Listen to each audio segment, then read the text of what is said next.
no voy a tolerar de ninguna manera que nadie esté por encima de la ley. ¿Qué pasó, ¿Qué pasó?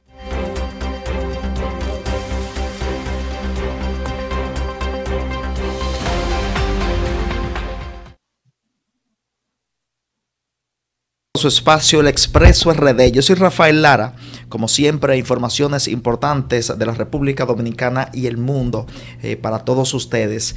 Y bueno, y tal y como le habíamos anunciado, tenemos con nosotros al licenciado Jerry Castro, abogado penalista, con quien vamos a conversar, Santiago, de diversos temas judiciales que están sobre el tapete. Sobre todo, un caso que llamó mucho la atención hace ya varios meses, fue a mediados del 2021, el caso de la muerte de una pareja de esposos evangélicos, hecho ocurrido en el municipio de Villa Altagracia. De este y otros temas vamos a conversar en breve con el licenciado Jerry Castro. Saludos, licenciado.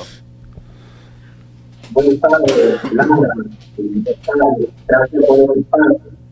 A sus órdenes. Háblenos inicialmente de este caso, cuál es el nivel que lleva este proceso, están sueltos los policías, cuántos son y en qué está ese proceso judicial. Bueno, en la actualidad se encuentran 9 policías guardando prisión preventiva debido a que posterior a la medida de coerción fueron arrestados 2 más que estaban vinculados al y el día 4 del mes en curso, la Fiscalía logró presentar acusación en contra de los nuevos. La preocupación nuestra es, como lo que llama la atención, es que el Ministerio Público haya presentado acusación de la misma naturaleza, con la misma calificación jurídica en contra de los 9 policías. Cuando nosotros entendíamos, como procesalistas experimentados en el tema, que debió darse responsabilidades y atribuirle calificaciones jurídicas distintas a cada uno debido a que no todos tuvieron la misma participación en los hechos que atribuye el Ministerio Público y alguno a lo mejor no participó. Esa es la situación. Están todos presos porque hay que reconocer, este es un caso muy sonado en el país, pero luego que ya las voces de las redes sociales se acallan un poco, entonces empiezan la variación de medidas de coerción, algunos que tienen calidad para ello. Entonces, ¿qué ha ocurrido en ese sentido?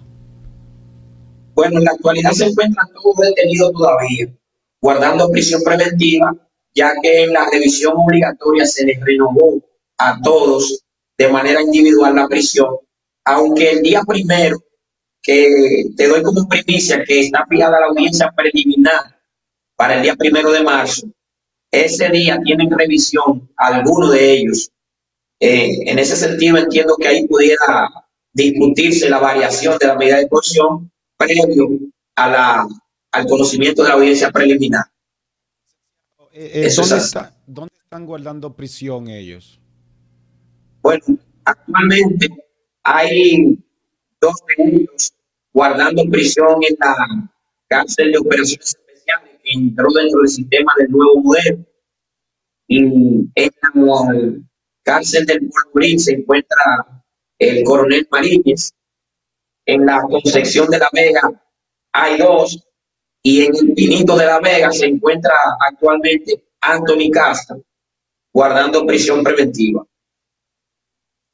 Así están distribuidos en las distintas cárceles, todas del nuevo modelo. Ok. ¿Qué usted espera realmente como resultado de este caso? Que cuando uno veía que sucedían estos hechos así, que involucraba a policías, normalmente esos casos se caían, la familia no seguía luchando con ese proceso.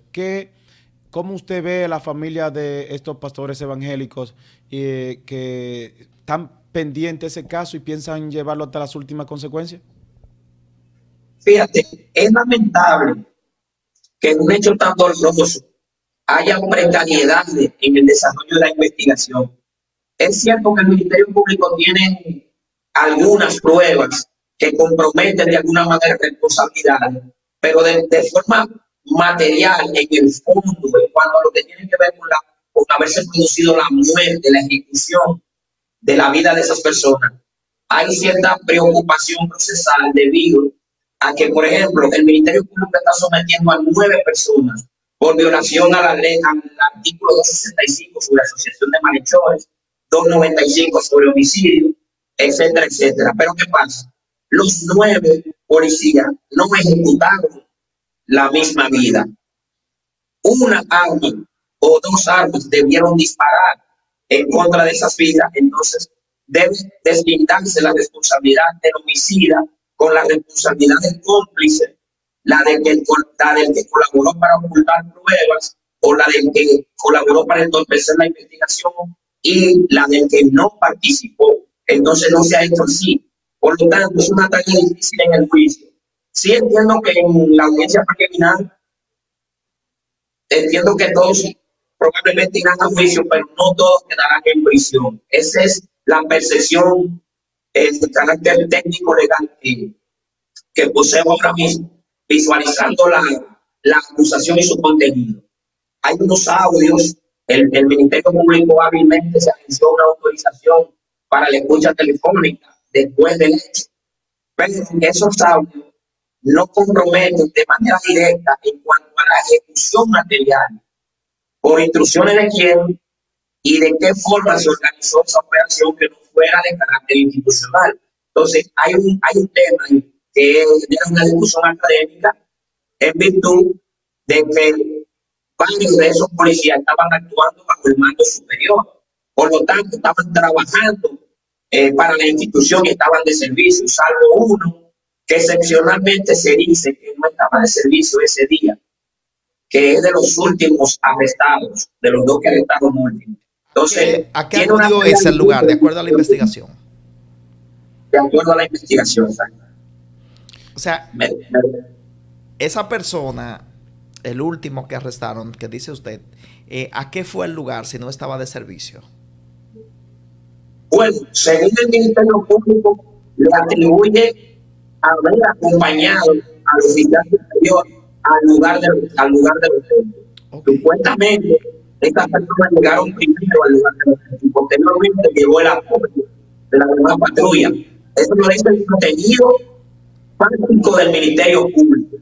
No quiere decir que eso lo puedan probar al final en el juicio, pero eso es lo que el Ministerio Público plantea. Que estos policías, incluyendo a ese que no estaba supuestamente se trasladaron al lugar del hotel para improvisar un festejo y posteriormente llegó el apoyo en patrulla motorizada.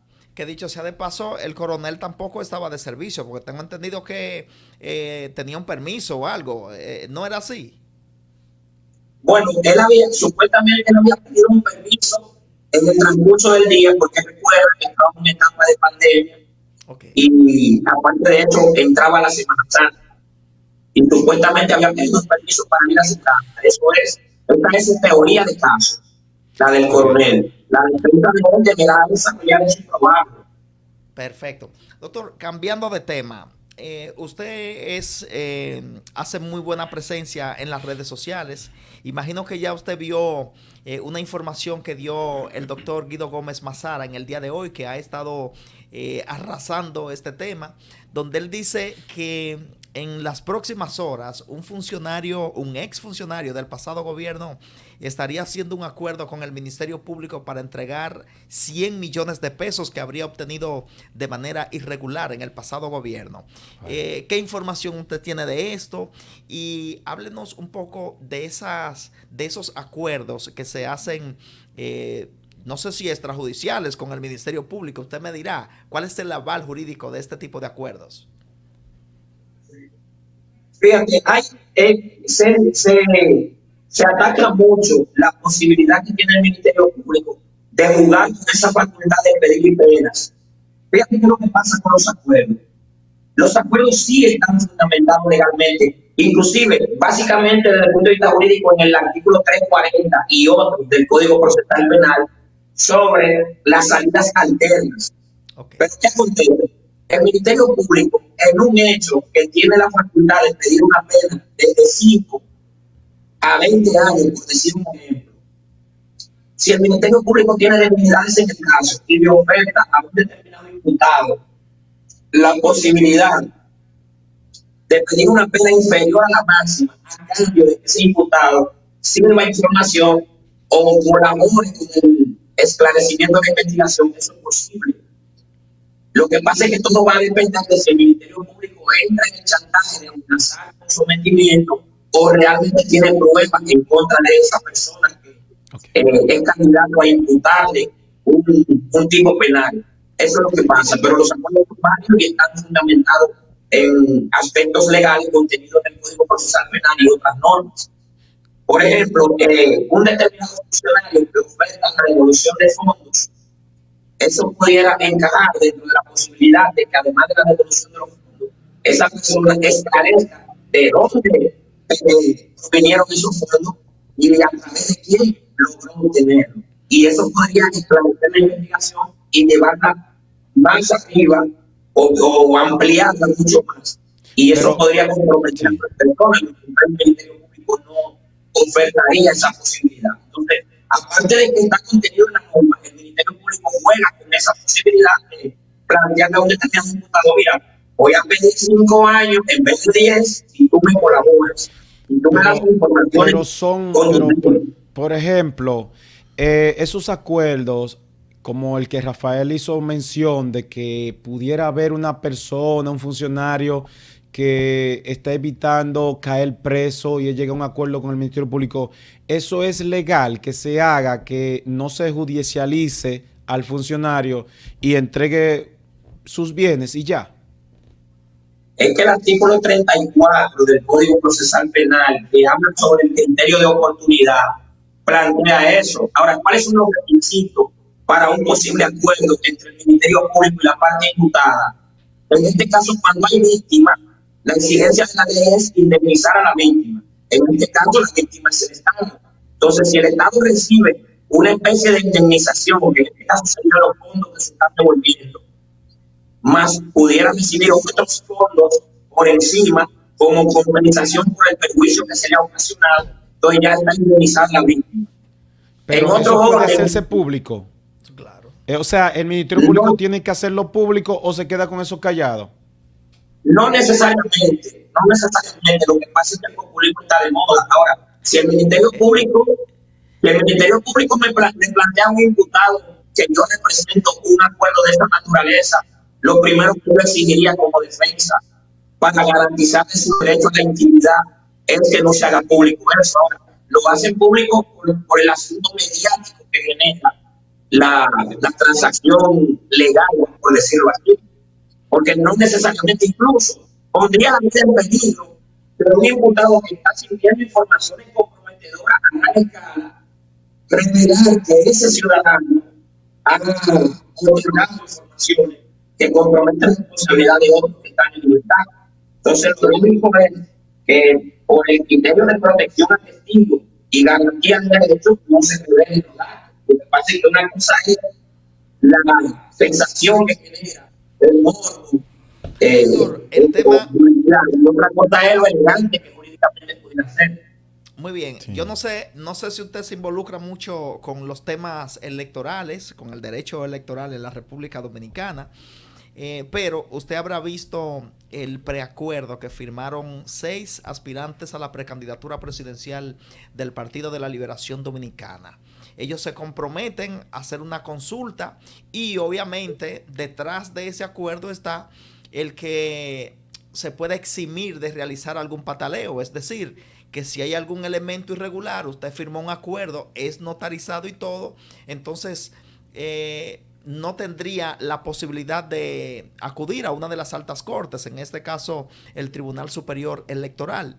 Entonces mi pregunta es, doctor, si este tipo de acuerdos que vamos a decir, ¿cómo le puede llamar? Se llegan varias partes. Si son legales, este tipo de acuerdo que limita la ejecución del derecho de una persona en un momento determinado. Bueno, es posible un acuerdo interpartes. Eso sería ya un contrato bajo firma privada. Ahora bien, los contratos bajo firma privada entre las partes nunca deben divorciarse de la ley. Entonces, entiendo que en un análisis estrictamente jurídico, que entraría en el orden inconstitucional a la hora que un acuerdo de esta naturaleza dentro de un partido político genera como consecuencia el impedimento de ir a las vías jurisdiccionales en el momento en el que tú no estés de acuerdo con una decisión y que tenga un juez que decidir si esta situación Deténgase cumple ahí, con lo doctor. legal. Eso quiere decir que si mañana Margarita Cedeño de Fernández, Abel Martínez, Francisco Domínguez Brito, Maritza Hernández o Karen Ricardo se siente afectada, siente que el proceso no fue diáfano y quiere ir al Tribunal Superior Electoral, independientemente de que haya firmado un acuerdo, puede acudir y le reciben como bueno y válido ese recurso. Pero por supuesto, Lara, es que yo no puedo renunciar a un derecho fundamental. Es decir, Ay. si una determinada norma o un determinado acuerdo no cumple con el debido proceso, yo tengo derecho a las vías recursivas si yo no estoy de acuerdo. Ahora, que ellos se acudan a esa decisión por un asunto de disciplina partidaria y hacer otra cosa, pero desde el punto de vista jurídico, eso no está sujetado a la ley. Porque ellos le están impidiendo a alguien que disfrute de un derecho fundamental a las vías recursivas, y para eso están creando las vías jurisdiccionales. Y logrando que la ¿con qué fin entonces se hacen esos acuerdos? Una cosa para que la ciudadanía que ve este programa entienda, es que una resolución, que es lo que se denomina a ese papel que suscribieron entre los partidos, una resolución, no está por encima de una ley. Exacto. Digo y esto. una ley no está por encima de la Constitución. Yo le hago esa pregunta, doctor. Le hago esa pregunta porque obviamente lo que uno observa en ese acuerdo que hace el Partido de la Liberación Dominicana es como una forma de evitar que vayan por docenas los recursos al Tribunal Superior Electoral. Sin embargo, uno está observando que desde que se anunció la famosa consulta, los precandidatos no están compitiendo en igualdad de armas. Por ejemplo, usted ve a Margarita Cedeño de Fernández, que parece ser que le aplicaron todos los poderes dentro del danilismo. Sí. Y entonces ve a algunos que están a uña y diente buscándose sus votos. Entonces, esa situación, lo que uno entiende que puede generar un asunto de descontento dentro del Partido de la Liberación Dominicana. Por ejemplo, Karen Ricardo en el día de hoy ya estuvo diciendo que el partido no es de nadie, que el partido es de todo. Está haciendo una advertencia, como que no está contenta con lo que está pasando. Incluso, si no existiera una vía jurídica para actuar en contra de una decisión arbitraria, porque a eso yo le llamaría arbitrariedad, decidir que ninguno de los precandidatos va a recurrir a las instancias recursivas que la ley pone a su alcance, es ya una decisión anticipada con carácter de arbitrariedad. Porque si, por ejemplo, se van a la vía de las encuestas y mañana uno de esos precandidatos entiende que una de esas encuestas fue viciada y entiende que debe ir a la vía jurisdiccional para impugnar ese vicio del que adolece esa maniobra, entonces tiene todo el derecho de hacerlo. Si no, entonces no está cumpliendo esa decisión o ese trámite, no está cumpliendo con las normas del debido proceso. Y por lo tanto, entonces, entra el carácter de ilegalidad e infracción constitucional.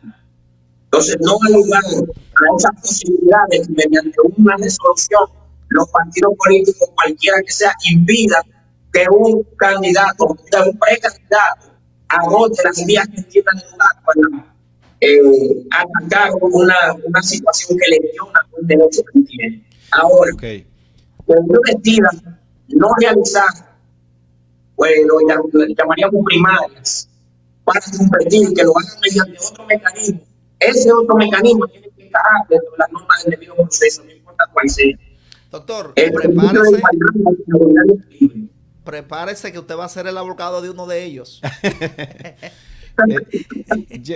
Licenciado, el proceso que se está llevando en contra, en el expediente Medusa, en contra del ex procurador Jean Alain Rodríguez, y toda esta altimaña de defensa que ha armado el ex procurador incluso pidiendo que el Ministerio Público le pida perdón por las acusaciones que le hacen.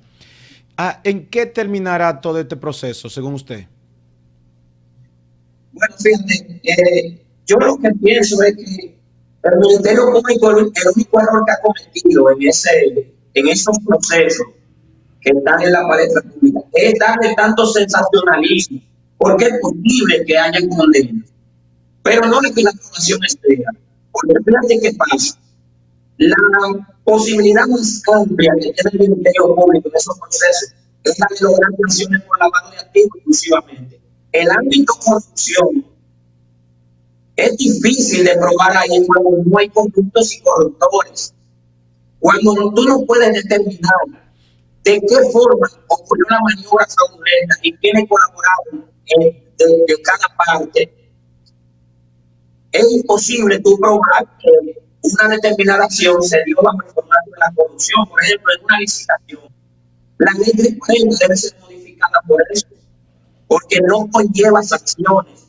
Te permite anular una licitación, te permite impugnarla, te permite revocarla, te permite ordenar que se haga nuevamente, pero las sanciones y el régimen de consecuencias no están contenidos en esa ley y por lo tanto quedan fuera las partes que colaboran en las maniobras para que esa licitación se esclarecimiento. Entonces solamente nos quedamos con los recursos que... Bueno, tuvimos... Ahí es. Bueno, licenciado, no podemos abusar de su tiempo. Queremos agradecerle. Se nos queda un tema muy importante, que es el tema del fideicomiso, que está de moda y hay que explicárselo a la población en términos llanos para que lo entienda. Pero eso va a ser fruto de otra invitación que le vamos a hacer al Expreso. De manera que por hoy le vamos a agradecer la paciencia que ha tenido. Hemos tenido algunas dificultades técnicas, pero gracias a Dios hemos podido realizar esta entrevista con éxito. Quedó pendiente también explicar por qué el tema de Maní no es violencia de género. Pero mire, ojalá tú nos puedas dar un minutito de ese, porque es un tema que, sí, que ha generado mucha atención. Y la verdad es que uno como que vio un tanto excesivo. Bueno, te lo explicaba a través de videos que envió en las redes, lo excesivo de lo que estaban solicitando el Ministerio Público. Y finalmente, con el desistimiento de ella y ese tipo de cosas, no se logró que pudiera tener una sanción inicial menos gravosa, vamos a decir. Mírate lo que pasa, brevemente te lo voy a explicar para aprovechar el espacio. Es que el legislador tenía una situación, la población dominicana tenía una situación de carácter cultural en relación a las fuertes heridas entre las partes. Y en el año 1997, el legislador crea la ley 2497 sobre violencia intrafamiliar para sancionar, bajo la modificación del artículo 309 para colocar el libro 1 y siguiente, sancionar el tratamiento de la pareja, del esposo que maltrataba a su esposa o del hermano que maltrataba a su hermana. Entonces, vimos constantemente en las leyes judiciales que cuando una dama no es familia, ni es pareja, cónyuge o excónyuge de una persona que la agredió, entonces eso va a la jurisdicción ordinaria. Lo de género se lo han agregado en la práctica, pero la ley es 2497 sobre violencia intrafamiliar. Okay. Y le han agregado el apellido y de género. Pero esa agresión de manera específica no se produjo en sus condiciones de género. Esas personas no son familia, esas personas no son parejas, no tienen hijos, no son cónyuges ni excónyuges. Entonces, entendíamos nosotros que eso debería la jurisdicción ordinaria basado en eso, porque todos los otros casos han ido de esa forma.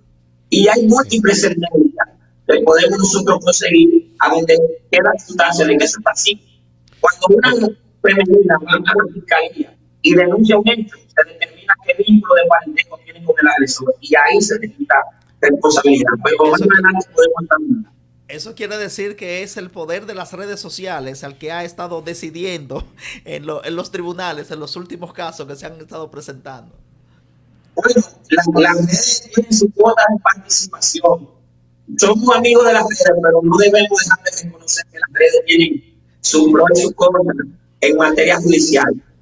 Entonces, ¿en qué se apoyó el juez para esa medida de coerción? Bueno, te digo que el juez se montó también en el populismo penal y le dejó esa tareita a la Corte de Apelación, que veremos a ver lo que hace. Y le estamos dando seguimiento al caso para demostrar que al final habrá una sentencia absolutoria en virtud del desistimiento. A menos que quieran los tribunales, entre comillas, hacer jurisprudencia. ¿Qué? Pero la doctrina ya se ha desarrollado bastante, y eso no es violencia de género. Eso pudiera provocar que... Y el nuevo Código Penal es una oportunidad para verificar esta parte. Eso pudiera provocar que en una revisión, en 1 o 2 meses, él pudiera salir. Por supuesto que sí, claro que sí. No somos sus abogados ni tampoco estamos comisionados para eso, pero estamos siguiendo al debido proceso, a lo que la norma establece. Fuera del populismo y las pasiones, ahí había un caso de 95, cuya sanción podría ser de 6 meses a 2 años. Por lo tanto, ni siquiera estamos en el tiro de complejidad. Muy bien. Eso es así. Agradecido. Gracias a ustedes. Muy amable por la oportunidad. Estamos a sus órdenes. Bien, señores, muchísimas gracias al abogado Jerry Castro. Ha dado importantes informaciones, Santiago. Claro. Este caso de Banín ha sorprendido mucho. El pago de, bueno, lo que se supuestamente dijo extraoficialmente 2 millones. 1.200.000 pesos. 3 meses de prisión preventiva. Ha dado mucho de qué hablar. Y bueno, lo que dice el abogado Jerry Castro, de que el poder de las redes sociales se ha estado haciendo sentir en los tribunales, tanto en el comportamiento del Ministerio Público como en la decisión de los jueces.